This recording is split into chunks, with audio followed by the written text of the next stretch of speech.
This first scene shows the style of font we chose to use in our film. We chose to use a font called Cracked as we felt it would be typical for a horror film and look quite scary. We positioned the credits before the title of the film as we wanted to maintain tension throughout the opening scene without giving too much of the plot away to the audience. We chose to keep most of the setting hidden from the audience in the opening to create a sense of mystery, as although the audience can see it as a house, it is unknown where or whose house it is until later on in the film. The dark lighting links with the conventions of horror, and the candles on the wall could symbolically suggest the victim's time running out before she is killed. The main character is introduced in the third frame, and the audience can tell that she is worried and scared due to her facial expressions. We chose to use dark shadowy lighting, with the torch being the only source of light in the room, to make her character seem vulnerable, like most victims in horror. The fourth frame shows the costumes and props used in our opening. We chose to dress the main character in white, as the majority of horror victims in real media are also dressed in white clothing. Connotations of the colour white are innocence and purity, linking with the character's role as victim. The use of a torch also restricts the view of the scene, making the character seem vulnerable and places the audience in the victim's shoes. We chose to include several sound effects in our opening, including distant breathing and a child's laughter. The breathing creates the effect that someone or something is watching the victim as she walks around the house and helps build suspense. The addition of child's laughter is almost ironic, as it is a sound that is associated with happiness.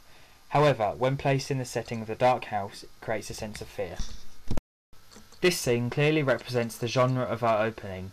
We can see the main character descending alone down a dark set of stairs into a mysterious basement, and this links with the classic conventions of horror. The low-key lighting creates a creepy atmosphere, and the victim seems isolated and alone due to the dark space of the basement surrounding her. We decided to incorporate a point of view shot into our opening, as we felt it would not only vary the shot types used, but help to include the viewers in the film. This shot type is known to add to the sense of unease and tension found in real horror films, and we hope to create a sense of claustrophobia as the camera moves towards the small staircase in our film. Hello? This scene helps flesh out the story of our film, and we chose to make use of the conventions of film similar to our own. Many horror films such as Scream open with a scene following a character, usually a young female, as she tries to hide from or outrun a killer. The girl is usually overpowered and killed by the villain, which gives viewers a glimpse of the killer's identity or motives. These scenes are usually set up to set the tone for the rest of the film, and this is true for our film too.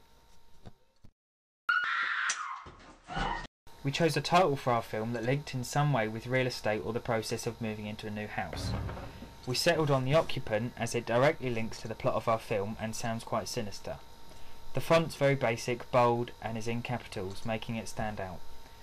We decided to place our title after the initial opening sequence, as we felt the name of our film would give too much of the plot away if shown to the audience straight away, and we wanted it to be kept a mystery for as long as possible.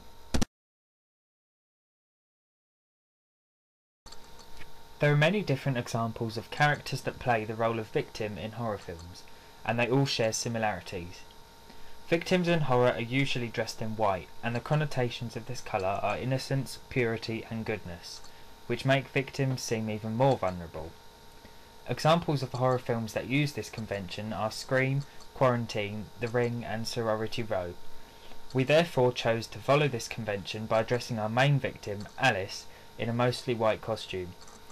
We did not feel it would be realistic, however, for her to be wearing a completely full white outfit, considering the time and place in which our film is set. Instead, we dressed her in a casual top and jeans, along with a white jumper over the top, to represent the social class and age group in which she is a part of. A film which shares similarities to our own is Scream. In the opening scene, Drew Barrymore is seen wandering through her house whilst being terrorised by a villain.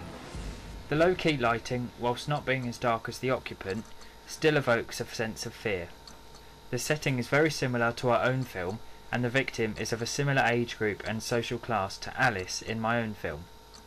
Her clothing is white and casual, suggesting she is not only innocent but unprepared for the events unfolding.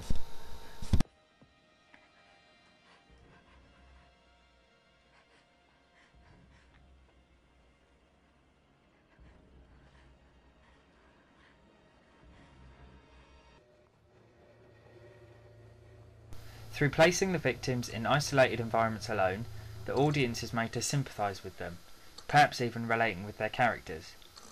It could be said that through these elements, young females are represented in the media as vulnerable, defenceless and weak, which is reflected throughout many different films of the genre. Rufus! The purpose of this particular social group in most films is to set the genre of horror in motion. These young females are often overpowered and killed by the main villain of the story, which gives the audience a glimpse of the killer's identity and motives, and these scenes are usually set up to set the tone for the rest of the film.